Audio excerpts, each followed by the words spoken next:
Shalom saudara-saudara pendengar yang dikasihi oleh Tuhan. Pada saat ini kembali lagi kita akan mendengarkan firman Tuhan. Dan firman Tuhan pada saat ini diambil dari buku Keluaran pasal 20 ayatnya yang ke-7. Sebelum kita akan mendengarkan akan firman Tuhan, saya mengundang saudara-saudara untuk kita berdoa sejenak meminta pertolongan Tuhan. Bapa yang di sorga, di saat yang indah ini, ketika kami datang kepadamu, kami memohon hikmat dari sorga untuk mengerti akan firman-Mu. Sucikan hati dan pikiran kami Bapa. Di dalam nama Yesus kami berdoa. Amin. Baik, mari kita membuka Alkitab kita di dalam Keluaran pasal 20 ayat yang ke-7. Di sana disebutkan, jangan menyebut nama Tuhan Allahmu dengan sembarangan, sebab Tuhan akan memandang bersalah orang yang menyebut namanya dengan sembarangan. Jadi ayat ini cukup jelas untuk menyatakan bahwa kita tidak bisa menyebut nama Tuhan Allah kita dengan sembarangan. Atau di dalam terjemahan yang lain adalah sia-sia. Kenapa saudara-saudara? Karena Tuhan akan memandang bersalah orang yang menyebut namanya dengan sembarangan. Sebagai seorang yang percaya kepada Allah, maka kita sebagai umat-umatnya adalah wajib untuk menghormati nama yang indah itu, nama yang maha tinggi itu, nama yang telah menciptakan, membentuk, menebus, dan memelihara kehidupan kita. Kita perlu mengagungkan nama itu. Nama itu adalah nama yang mulia. Para malaikat-malaikat sorga mereka sujud menyembah kepada Tuhan dan menyebutkan kudus, kudus Tuhan Allah. Jadi saudara-saudaraku yang kekasih di dalam Tuhan, ketika kita mau menyebutkan nama Allah, pastikan kita tidak menyebutnya dengan sembarangan. Kita tidak menyebutnya dalam canda kita, karena kadang-kadang ketika terbawa suasana bersama dengan sahabat-sahabat di dalam suasana canda, kita menyebut nama itu dengan sembarangan, seperti tidak ada harganya. Dan yang lebih parah lagi, kadang kita menggunakan nama itu di dalam makian kita. Jadi saudara-saudara, kita perlu berhati-hati sebagai orang yang percaya kepada Allah. Kita tidak dapat menyebut nama itu dengan sembarangan, karena Tuhan akan memandang bersalah orang yang menyebut namanya dengan sembarangan. Oke, tapi pada kesempatan yang indah ini, saya rindu kita untuk masuk lebih dalam lagi kepada bagian dari Keluaran 20 ayat yang ke-7 ini. Mari kita mulai. Di dalam Keluaran pasal 20 ayat yang ke-7, di dalam versi King James Version atau versi yang lebih dekat dengan bahasa asli, di sana disebutkan kalimat ini, "Thou shalt not take the name of the Lord thy God in vain. For the Lord will not hold him guiltless that taketh his name in vain." Apa artinya saudara-saudara? Thou shalt not take the name of the Lord thy God in vain. Engkau tidak akan mengambil the name of the Lord in thy God in vain. Engkau tidak akan mengambil atau jangan mengambil nama Tuhan Allah dengan sia-sia. For the Lord will not hold him guiltless that taketh his name in vain. Karena Tuhan akan menganggap bersalah orang yang taketh. Apa artinya? Orang yang mengambil namanya dengan sembarangan, dengan sia-sia. Jadi ayat ini menyatakan secara mendalam bahwa kita tidak dibenarkan ketika kita mengambil nama Allah itu dengan sembarangan atau dengan sia-sia atau dengan percuma kita mengambil nama itu. Karena apa? Karena Tuhan akan menganggap bersalah orang yang mengambil nama itu dan menyia-nyiakannya atau mengambil nama itu dengan sembarangan. Jadi, apa maksudnya? Amsal pasal 18 ayat yang ke-10, di sana dikatakan bahwa nama Tuhan adalah menara yang kuat. Perhatikan itu saudara-saudara, bahwa nama Tuhan adalah menara yang kuat. Kesanalah orang benar berlari dan ia menjadi selamat.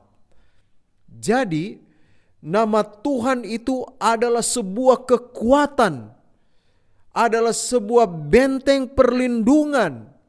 Nama Tuhan itu perkasa, nama Tuhan itu luar biasa. Dan kesanalah orang benar berlari, dan apa yang dia peroleh orang benar ini? Selamat. Keselamatan. Itu sebabnya Tuhan di dalam hukumnya mengatakan bahwa kita tidak dibenarkan ketika kita mengambil nama itu dan kemudian kita menyia-nyiakannya. Kenapa saudara-saudara? Nama itu adalah nama yang perkasa, nama itu adalah nama yang kuat, nama itu adalah nama yang penuh dengan kuasa untuk memberikan keselamatan kepada orang yang mengambil nama itu. Jadi, ketika Tuhan memberikan namanya kepada kita, kita mengambilnya dan menyia-nyiakannya, maka Tuhan akan menganggap bersalah orang yang mengambil nama itu dan menyia-nyiakannya. Lebih jauh, jadi dikatakan di sini kita tidak boleh mengambil nama itu dengan sembarangan. Apa artinya saudara-saudara? Kita mengambil nama Tuhan dengan sembarangan. Apa maksudnya? Kita membawa nama Tuhan, tetapi kita tidak memperlakukan nama itu sebagaimana mestinya. Apa maksudnya? Kadang kita mengambil nama itu, kita melakukan sebuah pelayanan atas nama Tuhan, tetapi di saat yang sama ketika kita melakukan pelayanan itu, kita melakukan tipu muslihat.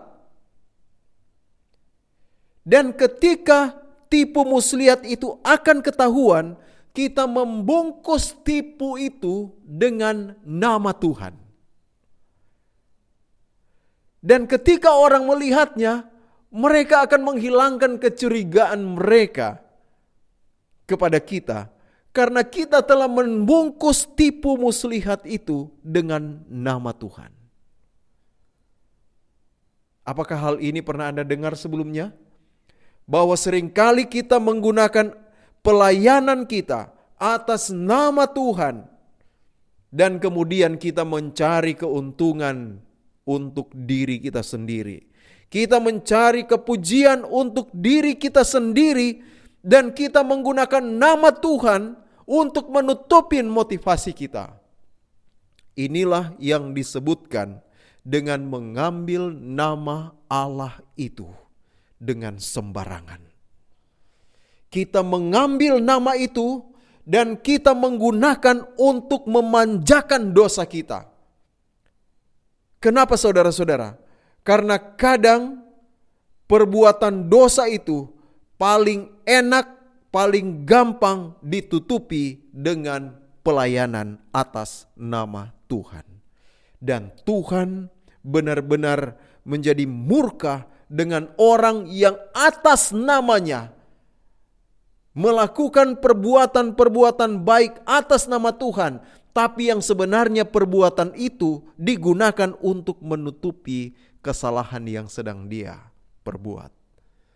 Hati-hati kita menggunakan nama Tuhan untuk kepentingan diri kita sendiri. Hati-hati melakukan sebuah pelayanan atas nama Tuhan, tetapi sesungguhnya pelayanan itu untuk kepentingan atau untuk keperluan diri kita sendiri, supaya kita dipuji, supaya kita dihormati, supaya kita disegani, supaya kita mendapatkan keuntungan untuk diri kita sendiri, dan kita menggunakan nama itu untuk melakukan tipu muslihat. Saudara-saudaraku, bagian yang ini adalah sebuah pelanggaran terhadap hukum yang ketiga dari 10 perintah Allah, mengambil nama Allah dengan sembarangan. Bagian yang berikut, kata sembarangan berasal dari kata Ibrani saf, yang bisa berarti sia-sia, tetapi bisa juga berarti pura-pura. Jadi apa artinya? Jangan mengambil nama Tuhan secara berpura-pura. Jadi apa artinya kita mengambil nama Tuhan secara berpura-pura? Jadi kita kelihatan seperti orang Kristen yang setia. Kita kelihatan atau kita sedang berusaha menunjukkan diri kita seperti seorang Kristen yang rajin beribadah.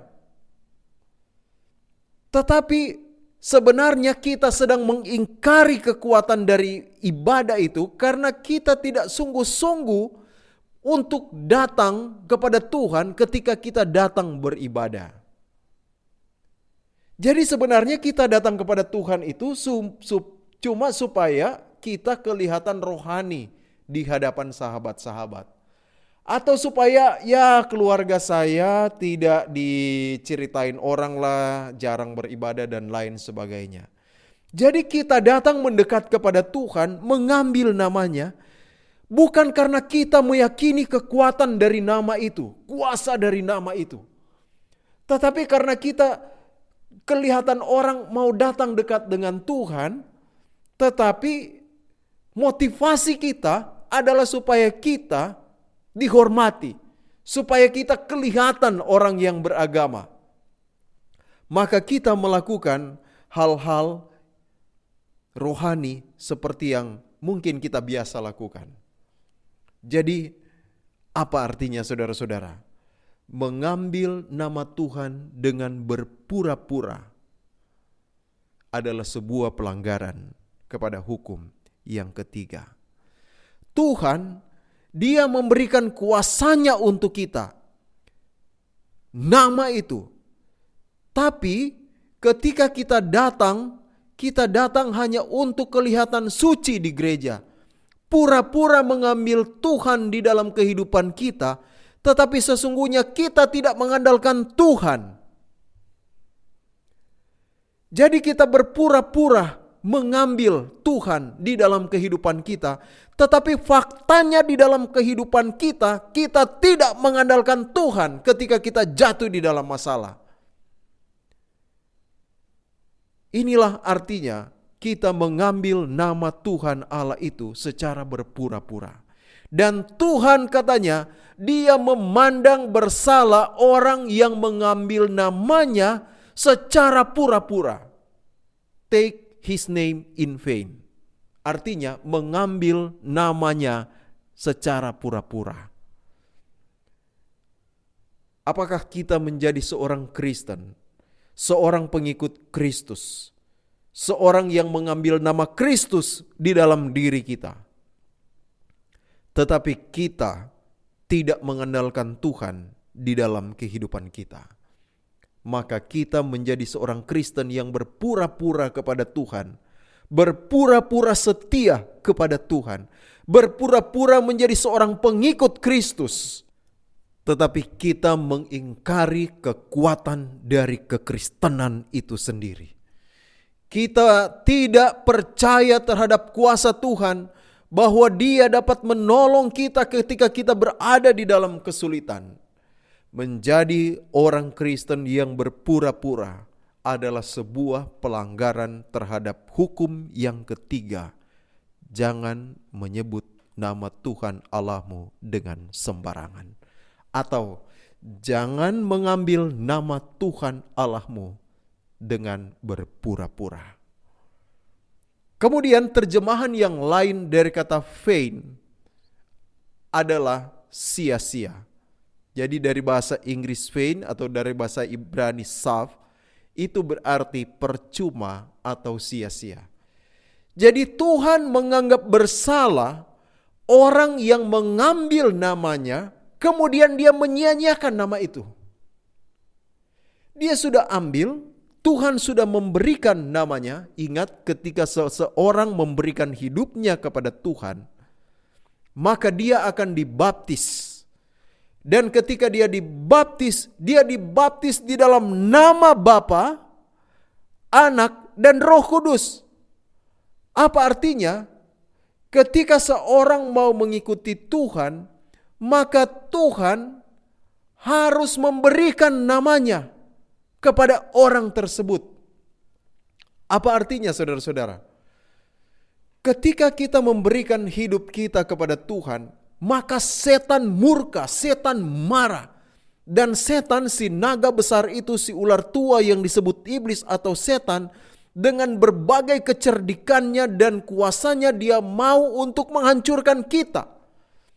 Itu sebabnya ketika seseorang memberikan hidupnya kepada Tuhan, maka Tuhan harus memberikan namanya kepada orang tersebut, karena namanya itu akan menjadi keselamatan, akan menjadi pegangan, akan menjadi kekuatan, akan menjadi perlindungan kepada orang yang menerima Tuhan di dalam hidupnya.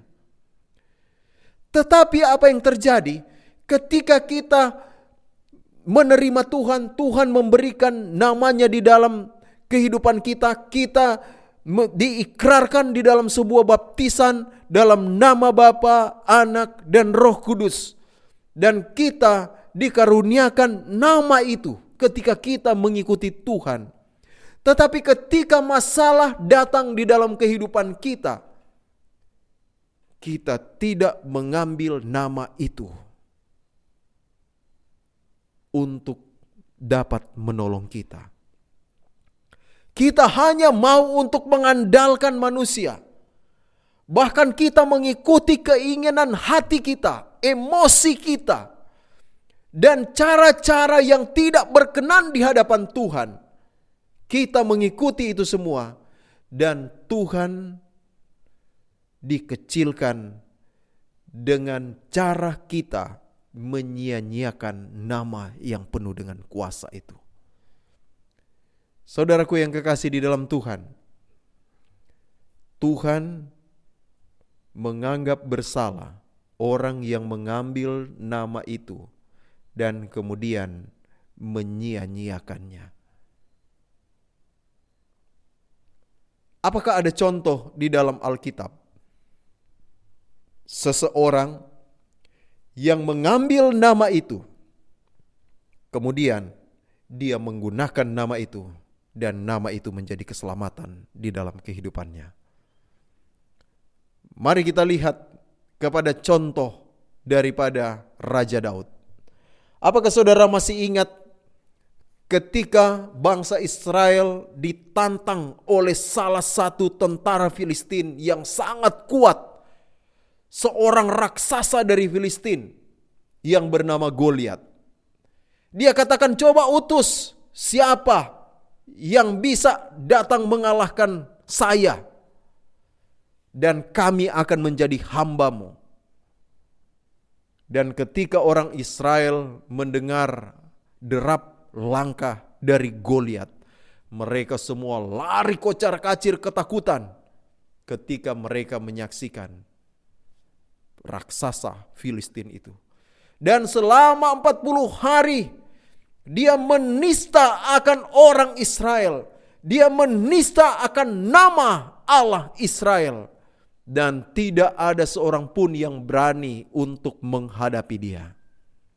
Tiba-tiba datang seorang pemuda yang masih kecil.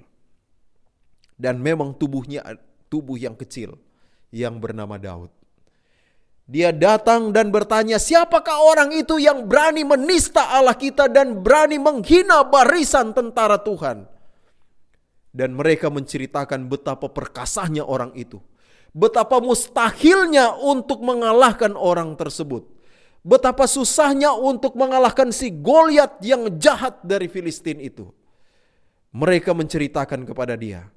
Tetapi ketika Daud mendengarkan semua argumentasi mereka, dia malah mengambil sebuah kesimpulan. Saya akan pergi untuk menghadapi dia. Banyak orang di sekitar meragukan akan Daud. Badannya yang kecil, keluarganya, kakak-kakaknya meragukan. Bahkan Raja Saul sendiri pun meragukan kemampuan daripada Daud ini. Pada waktu itu dia belum menjadi raja. Dan ketika mereka mulai meragukan akan kemampuan daripada Daud, apa yang dikatakan oleh Daud? Bahwa sesungguhnya Allah yang telah menyertai dia ketika dia mengembalakan kambing dombanya, maka Allah yang samalah yang akan menyertai dia. Dia membawa nama Allah untuk mengalahkan masalah yang sangat mustahil untuk dikalahkan, Goliat. Seorang raksasa yang sudah sangat berpengalaman di dalam medan perang. Sangat mustahil bagi seorang Daud yang tidak mengikuti pelatihan militer untuk mengalahkan Goliat yang perkasa itu. Tetapi saudara-saudara, kita mengetahui ceritanya. Akhirnya setelah dia meyakinkan Raja Saul dan meminta bahwa dialah yang akan maju untuk berperang melawan dengan Goliat tersebut, maka Daud diizinkan oleh Raja Saul untuk pergi berperang, bertarung dengan pasukan yang sangat diandalkan oleh tentara orang Filistin. Dan saudara-saudara, apa yang terjadi? Ketika Daud berhadap-hadapan dengan Goliat, maka Goliat berkata kepada Daud, "Anjingkah aku, maka engkau mendatangi aku dengan tongkat?" Perhatikan saudara-saudara,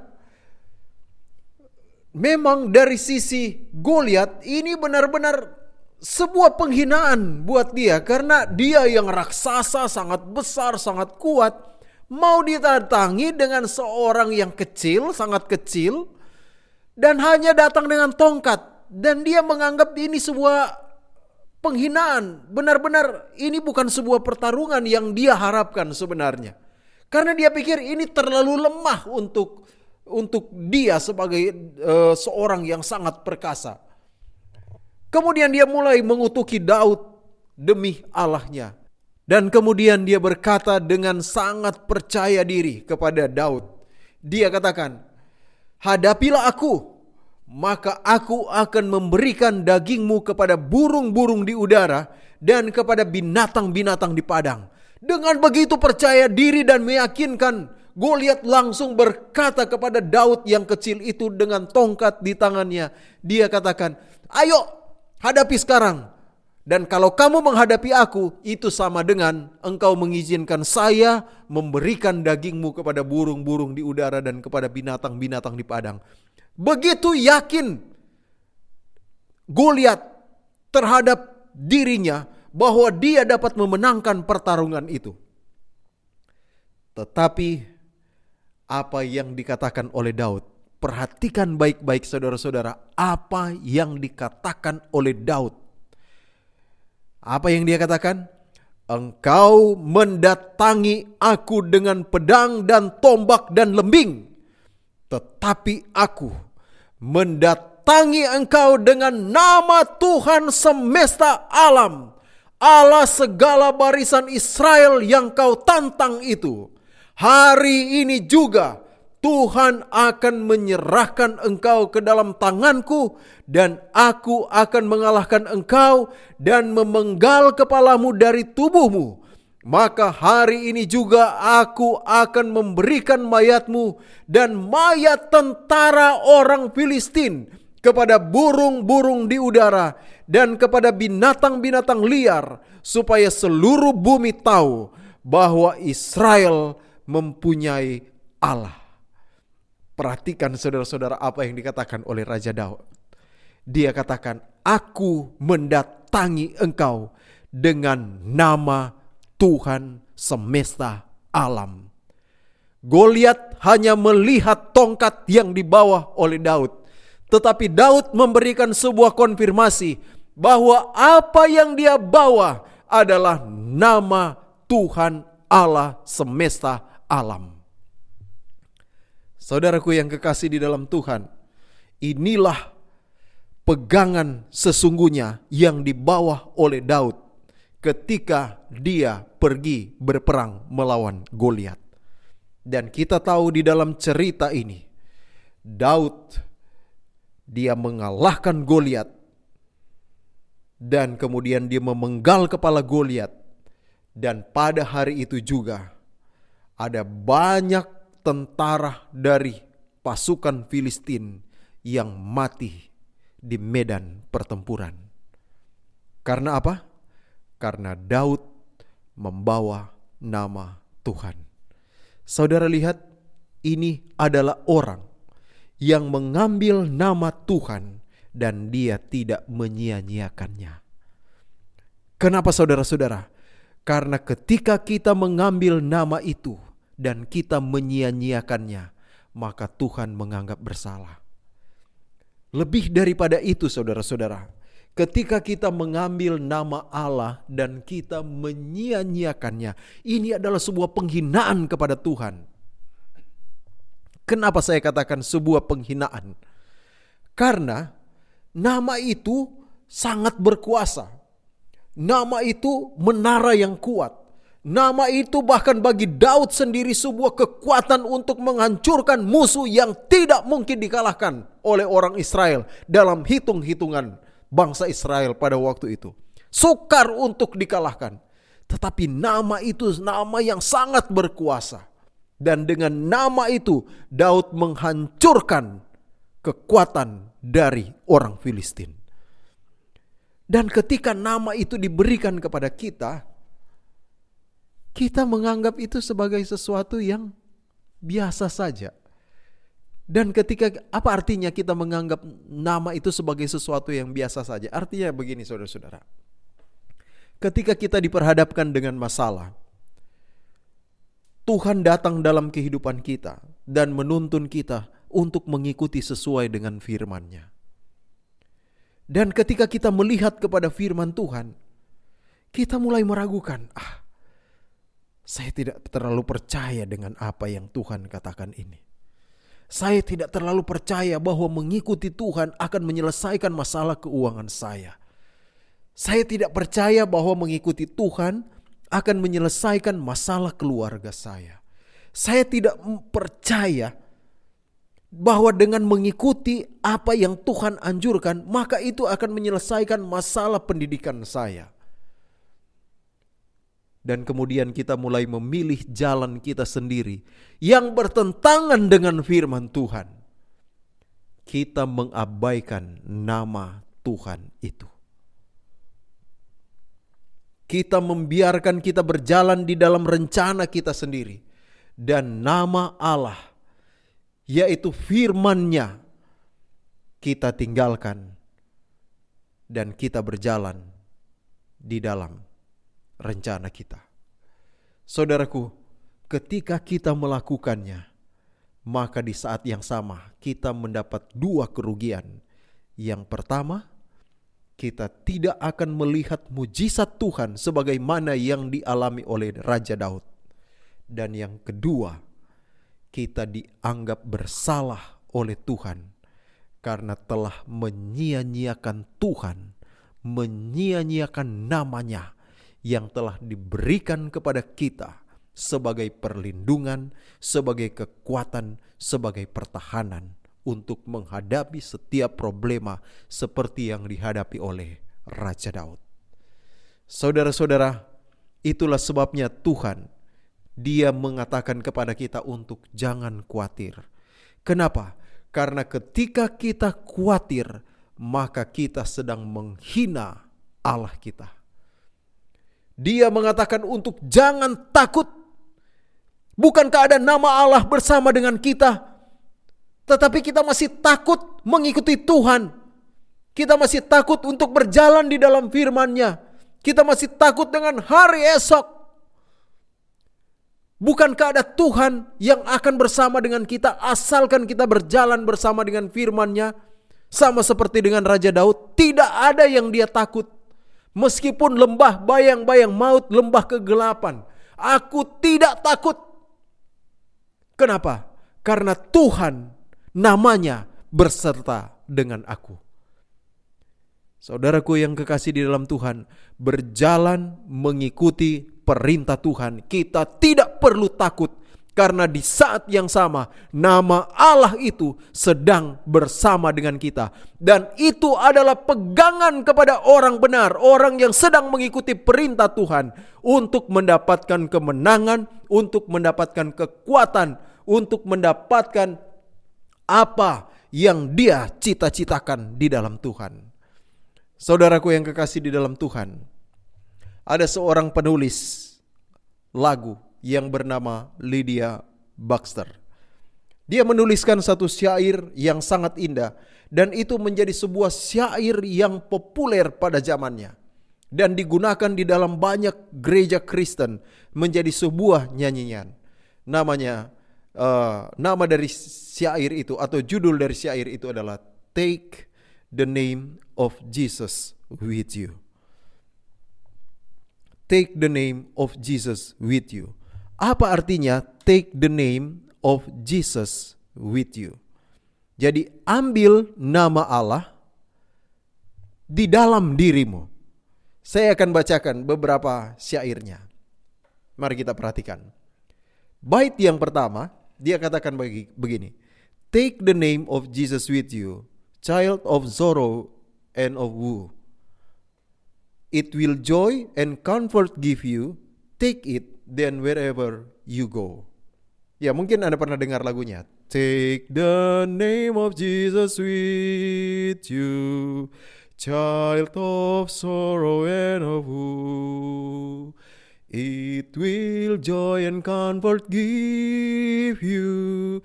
Take it then wherever you go. Praise His name, oh how sweet, hope of earth and joy of heaven. Praise His name, oh how sweet,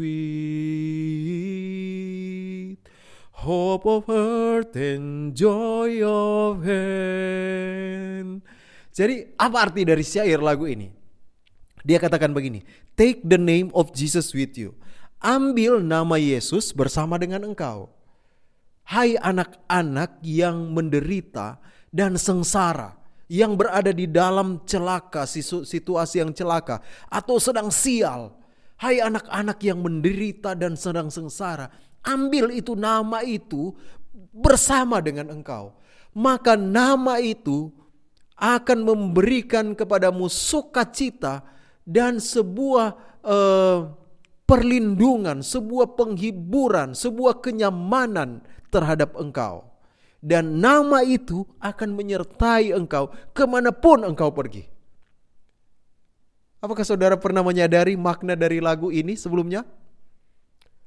Bahwa take the name of Jesus with you adalah ambil nama itu bersama dengan engkau. Apabila engkau sedang dalam penderitaan, sedang dalam sengsara, sedang dalam celaka, sedang dalam nasib yang buruk, nasib yang sial, maka itu akan memberikan perlindungan, memberikan sukacita, memberikan penghiburan kepada engkau. Dan bawalah itu kemanapun engkau pergi. Oh nama yang indah, oh how sweet. Begitu manis nama itu. Dan nama itu adalah harapan bagi dunia dan sukacita bagi sorga. Bukankah ini sebuah syair yang indah?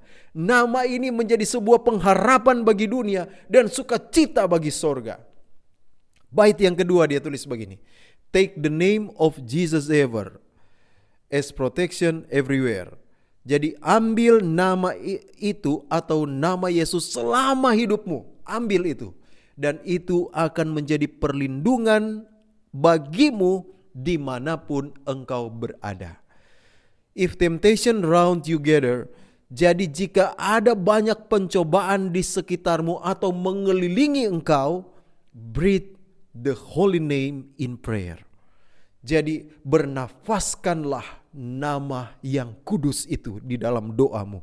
Maka nama itu akan memberikan engkau protection everywhere. Akan memberikan engkau perlindungan dimanapun engkau berada. Ambil nama itu kemanapun engkau akan pergi. Jadi saudara-saudaraku yang kekasih, ambil nama itu.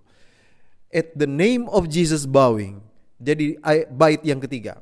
At the name of Jesus bowing, when in heaven we shall meet. Jadi di dalam nama itu, di dalam nama Yesus, kita semuanya akan bersujud ketika kita bertemu di dalam sorga. Dan kita akan memuji King of Kings, will gladly crown him. Raja atas segala raja, kita dengan bersukacita akan memahkotai dia. When our journey is complete. Ketika perjalanan kita telah selesai di dunia ini. Apa artinya saudara-saudara dari syair lagu ini?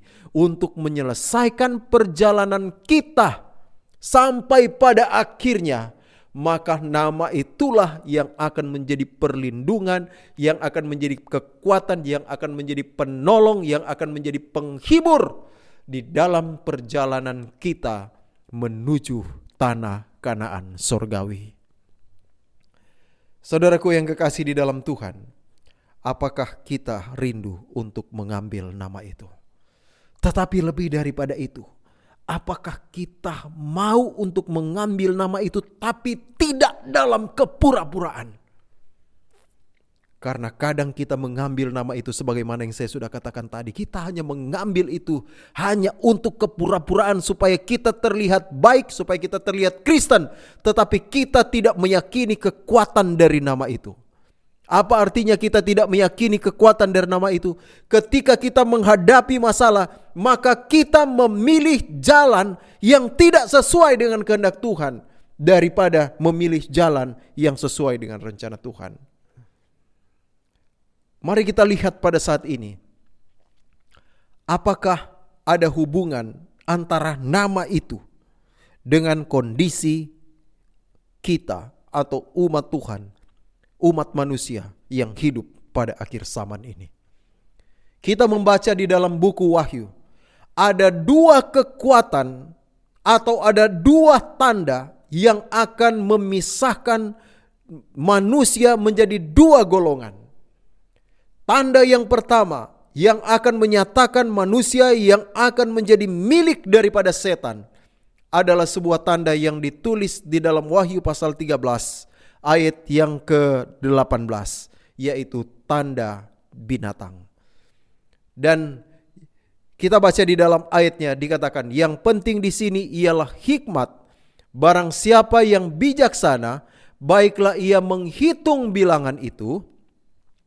Karena bilangan itu adalah bilangan seorang manusia. Dan bilangannya ialah 666. Ini yang menjadi simbol atau tanda binatang. Tetapi Alkitab memberikan sebuah konfirmasi. Tanda ini adalah bilangan seorang manusia. Bilangan seorang manusia. Sementara ada tanda yang lain yang menjadi simbol atau tanda bagi umat yang telah dipilih oleh Allah. Dan apakah tanda itu? Tanda itu adalah meterai Allah. Dan kita bisa menemukannya di dalam Wahyu pasal 14 ayat yang ke-1. Dikatakan begini. Dan aku melihat sesungguhnya anak domba berdiri di bukit Sion, dan bersama-sama dengan dia 144.000 orang, dan dahi mereka tertulis namanya dan nama Bapanya. Perhatikan saudara-saudara. Tanda yang pertama adalah tanda binatang, dan Alkitab mengkonfirmasi bahwa itu adalah bilangan seorang manusia. Tanda yang kedua yang menandai umat-umat Tuhan dan mereka yang akan menang berdiri di bukit Sion adalah meterai Allah yang hidup. Dan meterai Allah yang hidup ini adalah sebuah tulisan nama anak domba dan nama Bapa. Jadi, apa artinya? Tanda binatang adalah nama manusia atau seorang manusia. Meterai Allah adalah nama Allah. Adalah nama Allah. Jadi yang akan membedakan pada akhir zaman adalah hal ini. Yang menjadi pengikut setan adalah dia yang menggunakan tanda binatang atau bilangan seorang manusia atau mengandalkan manusia. Sedangkan seorang pengikut Tuhan, maka dia adalah yang menerima meterai Allah, artinya dia mengikuti apa yang Tuhan perintahkan. Dia menerima atau mendapatkan nama Allahnya, nama anak domba dan nama Bapa. Dia mendapatkan nama Allah.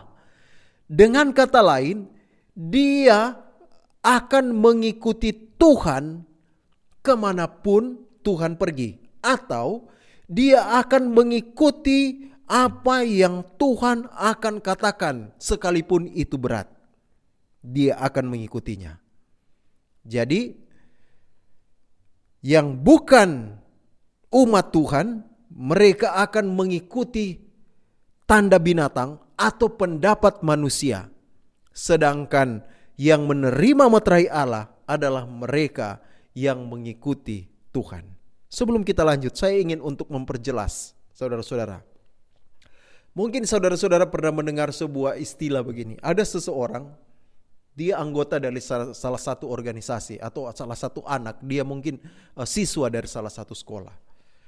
Kemudian sekolah itu memiliki sebuah aturan. Contoh mungkin tidak merokok, jangan berpakaian yang seksi, atau tidak boleh berpacaran dan lain sebagainya. Dan aturan-aturan yang lain. Dan orang-orang mengenal sekolah itu sesuai dengan aturan tersebut. Tetapi ada seorang siswa yang bersekolah di sekolah itu, dia tidak menghidupkan aturan tersebut. Jadi ketika dia pergi keluar dan ada orang mengatakan, coba kamu lihat si siswa sana. Dia adalah murid dari sekolah yang terkenal itu. Apakah orang akan percaya? Oh, tidak mungkin, melihat aja kehidupannya. Dia bukanlah seorang siswa dari sekolah tersebut. Jadi apa artinya? Siswa ini dia tidak mewakili akan sekolahnya, sehingga orang tidak mengenal sekolah ini dari kehidupannya. Jadi apakah Anda mengerti apa artinya menjadi seorang pengikut Tuhan yang mengambil nama Tuhan?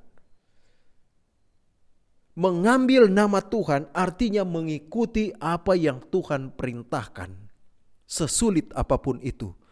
Dan kita tidak perlu khawatir karena kita memiliki nama itu yang akan menyertai kita di dalam setiap keadaan yang sulit. Jadi ketika kita mengikuti akan kehidupan yang tidak sesuai dengan firman Tuhan, maka kita tidak membawa nama Tuhan. Dan orang yang tidak membawa nama Tuhan atau tidak mengikuti perintah Tuhan, sudah pasti dia mengikuti pendapat manusia. Dan orang yang mengikuti pendapat manusia di dalam konteks Wahyu 13 dan 14, maka dia menerima tanda binatang, yaitu bilangan seorang manusia. Dia mengikuti lebih kecenderungan hatinya percaya kepada pendapat manusia daripada firman Tuhan.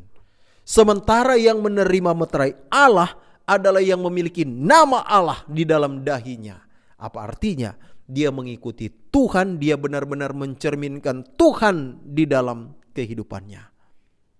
Dan Yeremia, nabi, memberikan sebuah konfirmasi di dalam Yeremia 17 ayat yang ke-5 dan ayat yang ke-7. Apa yang dia katakan? Beginilah firman Tuhan, terkutuklah orang yang mengandalkan manusia, yang mengandalkan kekuatannya sendiri, dan yang hatinya menjauh daripada Tuhan. Perhatikan, siapa orang yang terkutuk? Siapa orang yang mengandalkan manusia? Yang hatinya menjauh daripada Tuhan. Anda melihat pada akhir zaman ini ada sebuah isu yang sangat penting, tanda binatang dan meterai Allah. Tanda binatang adalah mereka yang mengikuti kehendak dan rencana pertimbangan daripada manusia, yang sesungguhnya hal itu bertentangan dengan kehendak Allah. Tetapi mereka yang akan menerima meterai Allah adalah mereka yang mengikuti Tuhan, yang menuruti akan firman Tuhan. Apapun yang Tuhan katakan, mereka akan ikuti. Itulah orang yang mengandalkan Tuhan. Dan Yeremia 17 ayat 7 mengatakan, diberkatilah mereka orang yang mengandalkan Tuhan, yang menaruh harapannya hanya kepada Tuhan. Dia menaruh pengharapannya. Saya mengikuti Tuhan, saya menuruti akan firman Tuhan. Saya tahu ini berat. Dan di dalam banyak pertimbangan manusia, mereka mengatakan saya akan rugi karena saya tidak mau menyangkal Tuhan saya. Dan di dalam banyak pertimbangan manusia, mereka mengatakan bahwa saya akan menghadapi kekurangan, mengalami kekurangan karena saya mengikuti Tuhan saya. Tetapi orang itu dia tidak takut. Kenapa? Karena dia menaruh harapannya kepada Tuhan. Dia menaruh harapannya kepada nama Tuhan Allah. Dan harapannya kepada nama Tuhan Allah itulah yang akan dia memberikan kemenangan. Dia akan memperoleh kemenangan bukan hanya di dunia ini, tetapi dia akan berdiri dengan mereka semua yang menang, yang mengalahkan binatang dan patungnya itu. Saudaraku yang kekasih di dalam Tuhan, meterai Allah, yaitu nama Allah, harus dimiliki oleh umat Tuhan pada saat ini. Mereka harus benar-benar menaruh kepercayaan mereka kepada Allah dan firman-Nya di dalam perjalanan kehidupan mereka. Sehingga kehidupan mereka benar-benar akan mengagungkan nama pencipta mereka, Allah yang mereka sembah. Sehingga orang-orang akan melihat Allah di dalam kehidupan mereka. Dan akan ada banyak orang yang akan ditarik untuk datang kepada Tuhan. Karena mereka melihat kekuatan yang pernah dimiliki oleh Daud menjadi bagian kehidupan anak-anak Allah yang hidup pada zaman ini. Apakah saudara mau untuk mengikutinya? Apakah saudara mau untuk hidup berjalan bersama dengan Tuhan? Mereka yang menang adalah mereka yang menghidupkan perintah Tuhan itu hari demi hari. Dan mereka terus berjalan bersama dengan Tuhan. Mereka mengandalkan Tuhan sehingga nama Allah itu ada pada mereka. Hal ini dikonfirmasi di dalam Wahyu pasal 14 ayat 4 yang mengatakan, mereka ini orang yang menerima meterai Allah itu. Mereka adalah orang yang mengikuti anak domba itu kemana saja ia pergi. Kemana saja anak domba itu pergi, mereka mengikuti dia. Apa artinya saudara-saudara? Apapun yang dikatakan oleh firman Tuhan, itulah pegangan mereka. Itulah kekuatan mereka. Dan ketika mereka melakukannya, mereka tidak takut. Kenapa? Karena mereka telah memiliki nama Allah yang akan memberikan mereka kemenangan. Jangan menyia-nyiakan itu.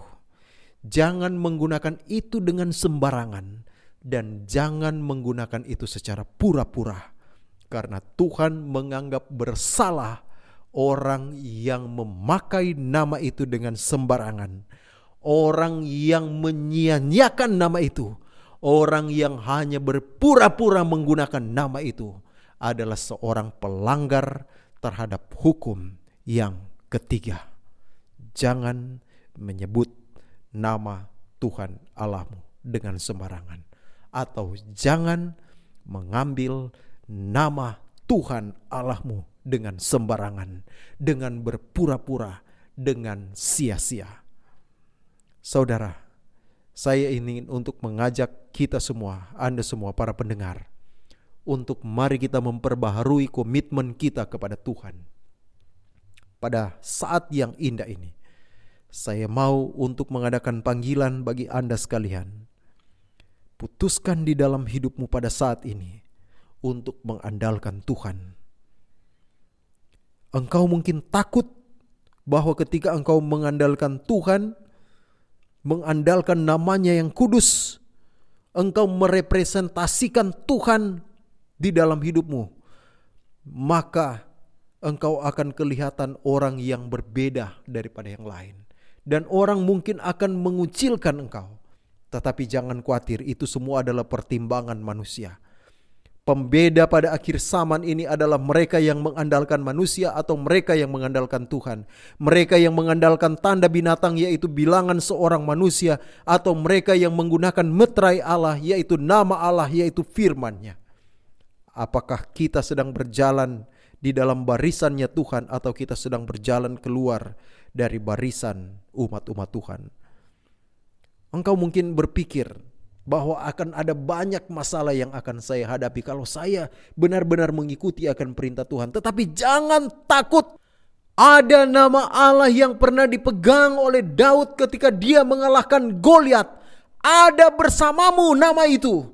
Engkau tidak perlu takut menghadapi pertimbangan manusia. Engkau tidak perlu khawatir dengan segala pertimbangan yang keluar daripada firman Tuhan. Karena nama itu sedang bersamamu. Dialah yang akan menjadi penolongmu, bahkan yang akan menyertai engkau.